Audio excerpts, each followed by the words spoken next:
Hi everybody, welcome to the Shaman in the Garden with Faye Johnston.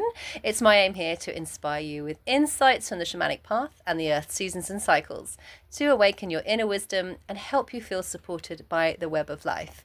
And I am sitting in my garden today with my friend Lorraine Murray, who is the founder of Connected Kids. So from humble beginnings as a holistic practitioner of beautiful practices like Reiki, meditation, and aromatherapy, Lorraine is now basically the head of this global business, which is amazingly impressive. And actually, her business the business that she runs, found the Connected Kids, has transformed the lives of thousands of parents and children all over the world. She is also has been fostering for 10 years. She's a golden retriever mum like me, and she's also the author of 3 books, including her first amazing book called Calm Kids. So I'm so excited that I'm delighted that she's my friend, and I'm also excited to have her here today on the podcast. So welcome, Lorraine. Thank you, Faye. It's a lovely introduction. Thank you. So I want to know, how do you go? This is for people listening out there who are working as Reiki practitioners or therapists like you were all those years ago. Now, what happened is you were running your own business as a practitioner, and you had this idea, didn't you? You basically could see that, hang on, there's something missing here. There's no one who seems to be teaching children meditation.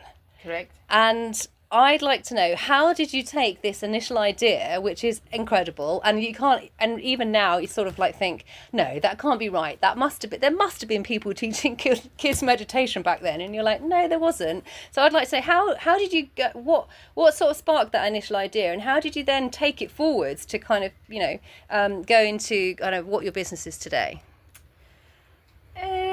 Just a small question, just a small one to start off with. Well, I think that, when I first looked around, I was teaching adults meditation, and I really loved doing that, actually. I thought it was really interesting doing it. And I didn't realise at the time, but having been a foster mum, I realise now that I did probably carry quite a lot of trauma from childhood. Okay. So a lot of my therapies have helped me process things with that, and meditation did too. But I didn't understand why we weren't teaching kids, and I did look around to see if there was a course or books, and there were a smattering of people around the world. There was a book that I purchased to have a look at, and something didn't resonate with me because it just felt like it was taking what we teach adults and making it the same, except maybe shortening the length of the meditation, and that didn't feel right to me. So first of all, I thought, well, I'm going to experiment with my clients, who obviously are parents or grandparents, and say, do you think you could, if I teach you something, do you think you could try and teach your kids this? I also borrowed children as well. I love that, borrow a child. I asked teens and younger people, my neighbours' kids, and said, would you mind letting me practice? Because if this doesn't work, there's no point in doing it, But they were teaching me, of course, all the way. But I was able to learn from them and then adapt what they were telling me, adapt what I would normally teach adults in a way that just made them more engaged. And then ultimately, so I was teaching other adults how to share it with their kids, and they seemed to be having success and wanted more. And then I was having a Reiki treatment from somebody I knew, and during that Reiki treatment, I remember very clearly having an insight of, you got to write a book, Lorraine. And before I could tell my friend at the end of the treatment, oh, by the way, she said, by the way, what's this book you were meant to write, Lorraine? Ah, amazing. I love that. And I thought, oh, well, there's confirmation. So I started writing down everything I knew. I started writing down everything that I had been sharing with the other adults. And I managed to get myself a publishing agent who gave me some advice. And then a year went by and nothing happened. And then I was like, oh no, my goodness. And then when I said to her, is there anything happening? She said, oh, I can't do anything with your book, Lorraine. I'm sorry, it's over to you. So I totally panicked then. Wow. And I thought, right, well, I'm just going to approach publishers now and see what happens. I don't know what else to do. So, and then I managed to well, I remember the email coming in from the publisher, small publisher, Floris Books in Edinburgh, who basically said, we'd like to see the rest of the manuscript. text. Yeah. And I screamed. I remember screaming and running up to see Bruce and going, I haven't written the rest of the book. So I sat for a week and wrote 10,000 words and just basically took everything I knew that I'd been gathering inside and put it down on paper, and that's where Calm Kids came from. But the top tip I would have for people is that my ability to practice meditation and to apply my meditation to trusting my intuition was key in this, because often my logic and my fear and my just the sense of overwhelm that would come over me of why me, I don't think it should be me, it should be somebody else, all that kind of imposter syndrome that we all get would kind of grab hold. And then I would go into my meditation practice and I would just invite questions and go, okay, show me the next step, because otherwise I really don't know what else to do. And it was just incredible what would come up in my meditations that would, because I was aware of the mountain of getting this book published, but I was concentrating on the next step, because I was like, I need to just focus on the next step, otherwise I just won't do this. It's too overwhelming. Yeah, totally. Yeah. And then from there, because I'd been helping people help their kids, that turned into a course that I just wanted people to do. And then you know what it's like, our egos take hold and people want certificates, and oh yeah. And so I was like, well, I feel very responsible now that if I issue certificates, these are people going out calling themselves whatever, a professional meditation teacher. How do I keep the children that learn from them safe, and just putting those practical things in place. So that's when our professional course got developed, and just grew arms and legs basically. And it is that thing, yourself, you know a lot, you share a lot from Reiki teaching as well, and I just assumed people would know things, but then when you talk to them, you think, oh my goodness, you don't live your life like me. Yes. Tapping into energy at every moment, and just, right, so I need to explain, right, okay. So it was a wee bit like working with Reiki 1 students, who've been curious and come on board, and then you go, right, I need to put this into terms that you can relate to, and then taking it from there. And then, sorry, I'm carrying on blethering here, but the second book was really about the work we did with kids on the spectrum. And ADHD. So again, nobody would touch them. Nobody would go near them. It was almost like, it's hard enough to teach kids, never mind those on the spectrum. And I just didn't want them to be left out, because I just thought they're so stressed out. And they've actually got a lot to offer the world. We just need to find a way to help them reduce their stress so they can be the best version of themselves. So that moved into the second book, Connected Kids. Wow, that's a lot. I know. Thank you. That's a big long answer, isn't That's it? Well, I don't even know what the question was now. No, okay, so I want to, let's unpack this a little bit. So firstly, you basically wrote a book without having any experience of writing a book. You managed to, and now that book has that been translated into like different languages? Yeah, that 5 languages now. That's amazing. I mean, that just shows the impact that this simple idea of, I know, let's teach kids this meditation practices and techniques. That, I think that just really speaks to this. I feel like it's like there's some divine inspiration really through that you kind of were gifted in that meditation practice, that your original kind of practice. And so, do you feel? I feel almost like that your part of your success is your ability and your discipline of having your own kind of personal practice, which sits down and meditates and listens, and like you say, learns to trust the nudges and those intuitive kind of insights that you get from the universe. So have you always been that disciplined in your practice of meditation? Absolutely not. Oh, okay. So sometimes I would feel a little bit, so the divine inspiration, this was the bit I probably kept quite quiet when I was introducing the whole idea of teaching meditation, because I didn't want people to be freaked out and go, oh, this sounds a bit woo-woo, I wanted to make it really practical and pragmatic, and, make sure that people, it didn't create a barrier for them. But I went on this course in Glastonbury. I did my Karuna Reiki there. And that involved being attuned in the stones of Stonehenge, which was quite mind-blowing. Just some minor attunement there. Wow, that's incredible. It was, and I didn't appreciate it at the time. And, you know, sometimes ignorance is bliss, isn't it? Because your ego doesn't get to take hold of it. But I realised afterwards that the energy of that course introduced me to the energy of Kuan Yin, Bodhisattva of compassion. And so when I used to go into meditation, I would always invoke that energy. I would always sit with that. I just felt like that energy within me was a really good mentor to help me keep going and to co-create something in the universe. So I never felt like, even though my name was on the book, I was like, I didn't create this book on my own. This was a co-creation with the bigger picture, whatever that presents itself. And I would also feel that when I was teaching the courses, the people who came on the courses, I would feel like it was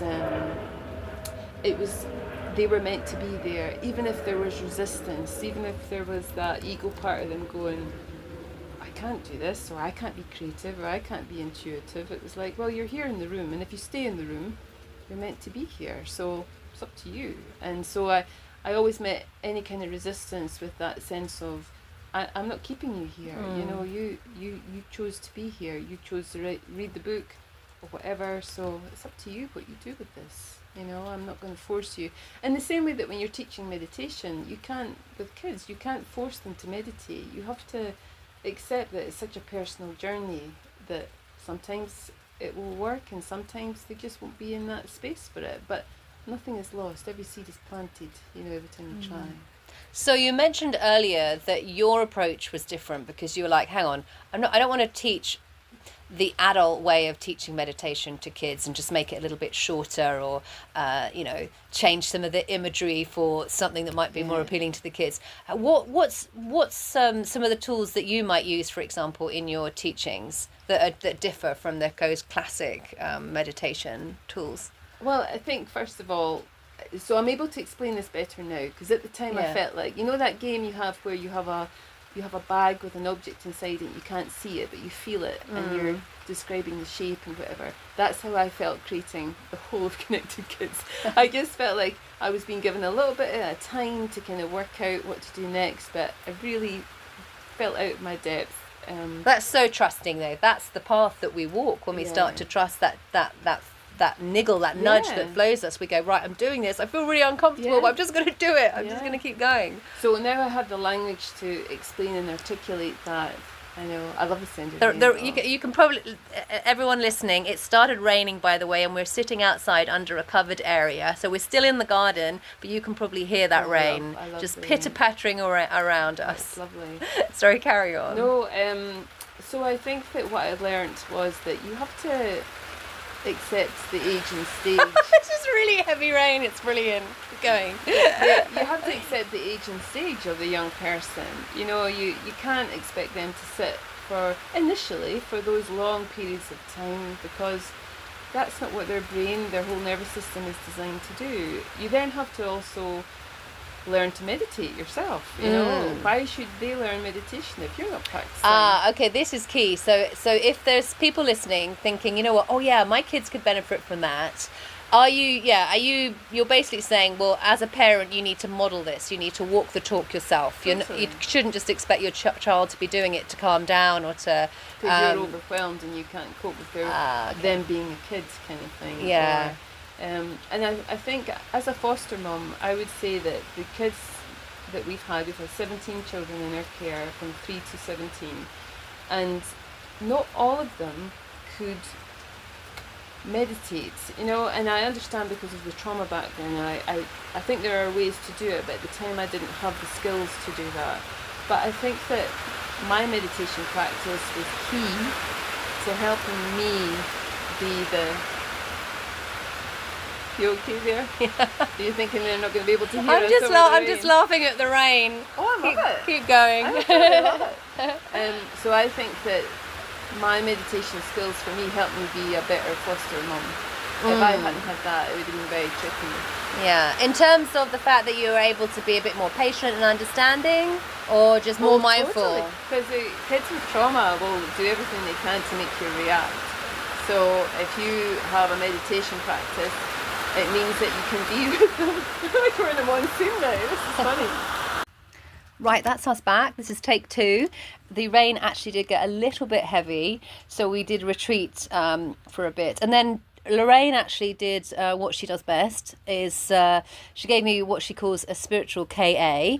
We should say that is a spiritual kick up the backside. And I actually was able to receive some healing from Lorraine in terms of some tapping, which was incredible. So there you go, another skill to Lorraine's bow.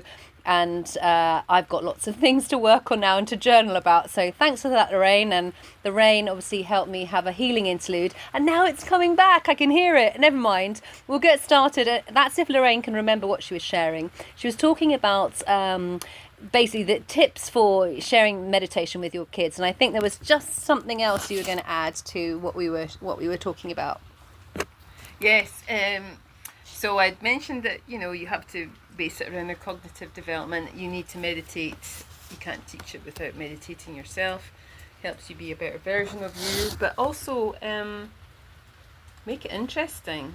What are they interested in life? If it's football, if it's something to do with something they read, like a character or Harry Potter, for example, then create a meditation around this so that it might feel just like a mindful storytelling to start with, but the whole point is that you make a connection with them. That's the important thing.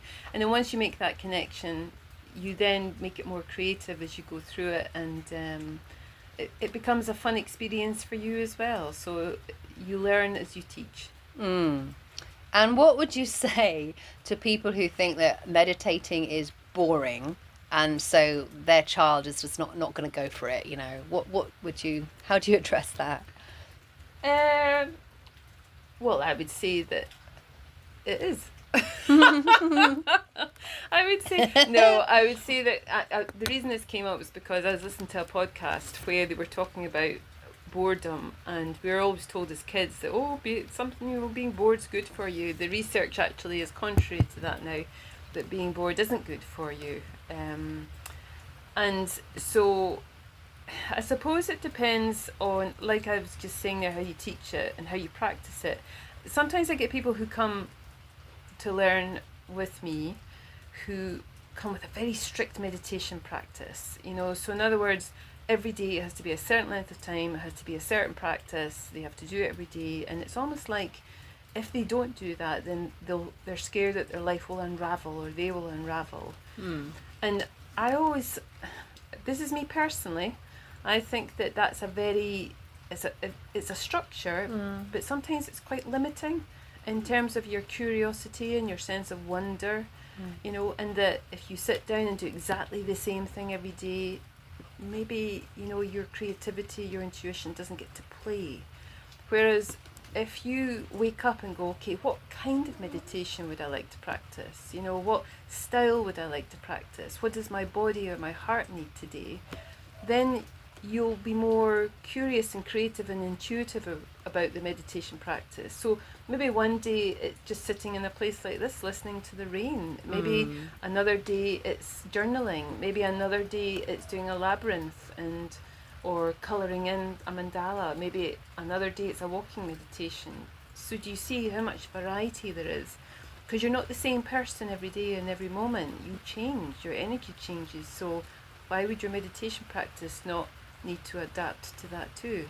Wow, you've just given some amazing insights there into, if somebody's listening thinking, just meditation is just all about sitting still with my eyes closed and, focusing on my breath. You've given these, brilliant idea. I mean, I love the idea of, for me, I like the idea of colouring in a mandala and you're just, or being with the plants, walking barefoot, things like that. So yeah, that's kind of opened it up a little bit. And you have always been, or in my impression, very good at receiving clear guidance or intuitive guidance when you are in that meditative state. So do you have any advice for people listening about how to sort of get that clear guidance from spirit guides or from your intuition, for example? I think that you have to be grounded first of all. I think sometimes people think that being into meditation means that you're living in a different planet or living in a different frequency. You can go and explore and play there, but we do live in this Amatorian, very earthbound sign. So I think being grounded, the saying that was said to me when I was learning meditation is, the deeper your roots, the higher you go. And so I think in order for you to, it's not just about receiving, it's about trusting what you get. You know, it's that ability to discern, this is my ego presenting fear. I'm really out of my comfort zone. But at the same time, having that, it's like a spiritual impulse. You kind of know that if you don't act on it, it's going to be really uncomfortable. So you kind of feel you'll resist and resist. And I mean, I'm still human. You know, I still have those moments where things need to change, and I don't want them to change, so I resist it. And then eventually, you know, I think or feel this. I really need to do this now. So, for example, the whole Reiki teaching and the therapy business, I ran that alongside. I had a meditation group of adults that I ran for 10 years, and I was developing the Connected Kids at the same time, and there came a point where I was like, I need to make a choice now. I need to let go of all of the therapies I've been doing, and I needed to let go of my meditation group that I'd run for 10 years. I just knew I had to do it, and it was really, it was a wee bit like jumping off a cliff edge, because you're like, I built this up, oh my goodness, it took so much time and effort, but as soon as I let that go, everything shifted and moved with this in a way that I couldn't have imagined, you know. So the universe came to support you, it came to meet you. Yeah. So it freed me up to travel the world teaching this, which I wouldn't have been able to do if I'd kept myself stuck in that same place. I just think it would have been trying to hold on whilst at the same time moving forward, and that's, you know, what is it they say, having the foot on the brake and the accelerator at the same time. And it was just the analogy I'm getting in my head is there was just some luggage in the car that was making it too heavy. I just needed to let that go. And then it moved, you know, quite amazingly, you know, through the different experiences. We moved the course online, so I stopped travelling because I became a foster mum, so we developed everything online, but it was designed for people like me who never finish an online course, because I find them quite boring normally. And I thought, I want to make this different. I want someone like me to want to do this and to come back, and, you know, our online community of people as well, support each other, and a lot of people do that now, which is great, you know. So maybe we're pioneering different ways of learning, I don't know, and just not just accepting how it should be done. You know, if for example, you're listening to this thinking, I just wish this would be done this way, well, create it and do it. You know, don't look around, and if it's not available, think, well, how can I make this happen? You know, how can I do this? You know, I wasn't an expert in online courses. I talked to people, I researched, and then I went, okay, how can I get this put together in a way that will work? And that's how it came about. Well, it's brilliant, and as I said, it's really thousands of parents and their children are now kind of reaping the benefits. So yeah, your work's amazing. I want to go back earlier. You mentioned Kuan Yin, and are there any other? Is that a goddess, a spirit guide who you connect with often, and how did that kind of come about? I know you have a kind of, I was going to say, a special relationship with Kuan Yin. I mean, she's beautifully compassionate, but how did that come about, and are there any other kind of goddesses that you like to work with? She came about because of the Karuna Reiki training. Right. I'd never heard her name before, and I was kind of clueless, if I'm really honest with you, but I kind of quite like that, because it means my ego's not tripping me up with, because I've read about it in a book, and then therefore beginner's mind, I think she belongs to me, kind of thing. Right. So I was like, oh right, well, this is interesting, this is how I feel. And then, but to me also, you know, the energy of Mother Mary, which to me is maybe, I'm not an expert in these things, it's just the way I feel. It almost feels like she's the more westernized interpretation of Kuan Yin, you know, so... Right, that compassionate, loving so I'd like to work with her. When I was working exploring the autistic side of things and having feelings and thoughts about what that might be, which felt quite radical. I remember having the name Lord Kumaka come into my meditation. Right. I'd never heard of that before. So I was like, oh, this is okay, this is interesting. In fact, you and the people who are listening to this are the first people I've ever really mentioned that name to, because I don't normally talk about this. But that felt a really powerful, reverential energy that was helping and assisting me with exploring what autism was in terms of how we could support with meditation. So, for example, I sat down in my meditation, I remember this distinctly, feeling out of my depth, not reading books on autism and trying to understand what it might be. And then I thought, right, I'm going to sit in meditation. I'm just going to ask, can you show me what autism is, an aspect of autism that I can support or help? And as I was sitting in the meditation, very clearly the word amygdala came through in my head. I'd never heard of the word amygdala. I didn't know what it meant. So I then, as out of my meditation, went to explore it and found a fantastic book, which I still recommend, called Tickling the Amygdala.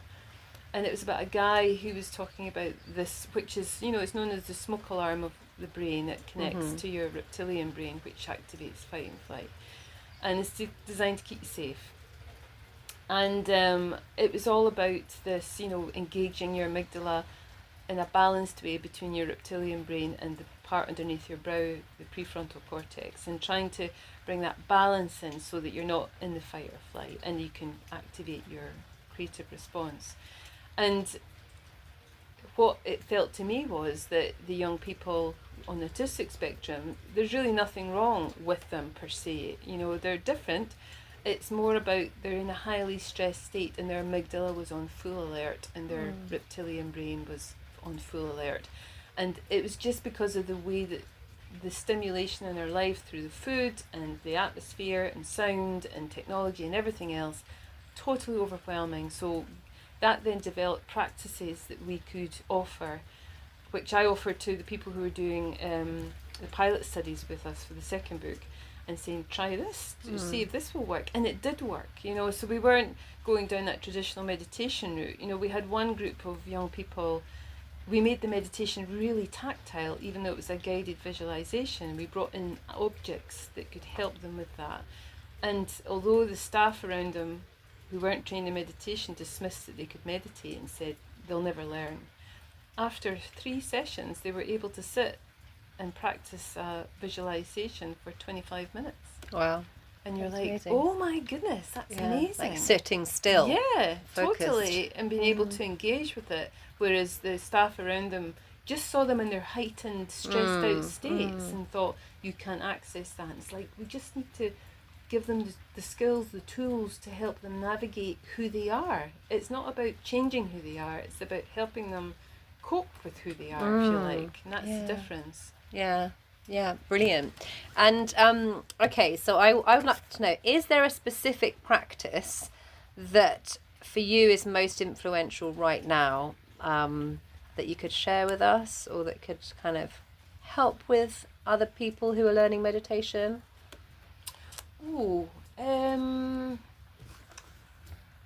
A specific practice. Well, I think being in nature. It's funny sitting in the garden here with you. Ta-da! But That's my forte. So, if you're finding yourself unable to, I suppose, sit down and meditate, or what you think you should do in meditation, then take yourself out in nature. And you don't really need to do anything else other than that. You just need to be in the atmosphere of nature. Nature will take care of you in a way that, a wee bit like holding a crystal, in your pocket. The crystal will help you bring your energy into balance. And I think nature does that too. So maybe 20 minutes standing, walking, gardening, whatever it is that you have to do. So it's not about, I have to be really conscious of what's going on here. And then once you maybe done that a few times, and your energy, your nervous system will definitely settle. They've shown that in studies with children with ADHD, that a lot of their symptoms reduce dramatically when they spend time in nature. Yeah, doesn't surprise me.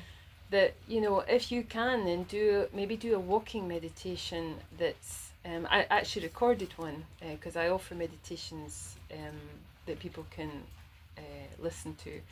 And the walking meditation was very interesting to me. So I started off with just paying attention to one of my senses, like sound, or maybe it was a colour or a shape, and I would notice that as many times as I could. And then it was maybe smells. So just choosing one of those aspects whilst you're walking. And I'm not talking about walking slowly like some people do. I'm talking about just regular walking and feeling the feet under your ground. And then I brought in a bit of visualization where I started to imagine that the path in front of me was a golden path, and it was my path to whatever my intention was for the meditation. So if that was a relationship or financial success, or, you know, just balance or health or whatever, then this golden path was leading me towards. And because what happens when you start to pay attention through one of your senses, it becomes clearer. You know, if you notice the color blue, you'll see it more often in your environment. So where your attention goes, energy flows. If you start to imagine your golden path and you're walking a path, then you're helping, you know, that to accelerate, you know, your energy into feeling more grounded and feeling more centered, and maybe sometimes getting a bit of inspiration on that too, that says, here's your next step, you know, to whatever that is. So I've done it several times now, and I really enjoy it because, you know, I don't always want to sit still. I don't, you know, I want to move my body. I want to, but be in nature, and that at the moment's my favourite one. Yeah, that's lovely. Thanks so much. Thanks for sharing it. But it also sounds like you sounds like you can work with meditation as a way to manifest and like call forward what you are, well, what you're kind of hoping to manifest, and like your dreams and stuff. So do you work with meditation for manifestation as well? Yeah, I think you can. I think it's a bit of a chicken and egg though, isn't it? It's like, so you might think it's your intention and you're manifesting it, but maybe it's something that your higher self has plans for, and because you sit in meditation, it just drops that seed of awareness into your consciousness, so that you think it's your idea, but really, you know, it's just the benevolent energies, and, you know, that want you to be the best version of you, are giving you the next universal breadcrumb. Yeah, where you're going next. It feels very much like I always talk about, we're actually opening to that kind of greatness inside of us, rather than we're not going to necessarily towards something. We're not grasping an opportunity. We're actually opening to what the amazing golden kind of light source, which is gifted to us from within. Thank you. So what are you? We're finishing up now. Just as probably more rain comes, but tell me, what are you excited about? What are you most excited about? Well, actually, there's two things. One is that because of my experience being a foster parent for a long time, what's come home to me is that the way that we currently support young people with trauma and in care falls short. There's a lack of resources, there's a lack of people, there's a lack of, you know, just a huge lack. And it's important, I feel like a conversation needs to start not just about teaching these young people meditation skills, but about teaching the people who work with them meditation and energy awareness skills, so that they can hold the space for these young people. And I also, because of recent experiences, feel that there is a huge element of grief that these children experience in energy terms, that they must be shown how to carry throughout their life. It's not for them to get rid of and to heal them, and to, you know, it's like they're great teachers about grief. You know, they carry huge amounts of grief because of their experiences, and we need to show them how to navigate life with the important purpose that they have. So I created a course around that. I created a mindfulness and energy awareness course, which grew arms and legs and has quite a lot of information in it, and it was basically breaking down how we view trauma from the energy structure of the chakras, and how to support people who are working with young people, and also the young people themselves. So I'm excited about that because I feel like that's going to be very important for the future. And then the other thing is I'm doing, I told you this on our walk, I'm doing writing at the moment. I'm writing a novel based around Rosalind Chapel. It's going to be a story, not like do meditation practice. It's just about bringing a story together, and it's actually tapping into male energy and expression of emotion and energy, which I think a lot of males don't get the chance to do. And then actually there's another book which is about poetry. I'm going to write a book about poetry and create meditations about each of the poems that people can read and then practice. And that's come to me in the last 6 months, so that's how I know it's. How long that takes, I have no idea. But wonderful. Oh my goodness, thank you so much. I think that you're just an example of how someone who, if you dedicate, you're very devoted, I think, to your practice of meditation and connecting to yourself and listening. And I feel that all the body of work that has come through you is a result of your ability to listen and the courage to act on that. So thank you so much, Lorraine, and I really look forward to all the other projects that will come into existence, because I know that they will, because I know how determined you are as well. So thanks everybody for listening. All the links to get to know Lorraine a bit more and Connected Kids and all of the website and all of the links to the resources and basically all of Lorraine's information is going to be below this post, so it's easy to get hold of her and to join any of her courses and find out more information. Thanks everyone for listening. Please join the Shaman in the Garden Substack community. Share this with a friend who wants to learn more about meditation, or perhaps wants to help their children going through difficult times and learning how to navigate their emotions. So thanks so much, and see everyone next time. Bye.